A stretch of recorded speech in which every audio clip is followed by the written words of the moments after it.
కొత్త టీంతో పార్టీకి కొత్త ఎనర్జీ రావాలి, కొత్త దిశ రావాలి. కార్యకర్తే అధినేత అనేది కేవలం స్లోగన్ కాదు, ఇది మన సిద్ధాంతం.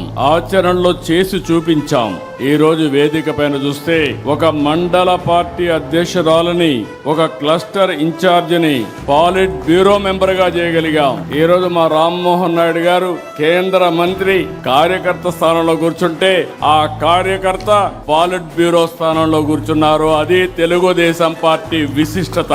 ఇది దేశంలో వేరే పార్టీలో సాధ్యం కాదు. దట్ ఈస్ తెలుగుదేశం పార్టీ ఆవిర్భావం నాడు ఎంత ఫ్రెష్ లుక్ ఉందో అది 40 ఏళ్ళు వచ్చినా అదే ఫ్రెష్ లుక్ ఇప్పుడు కూడా కనిపిస్తుంది.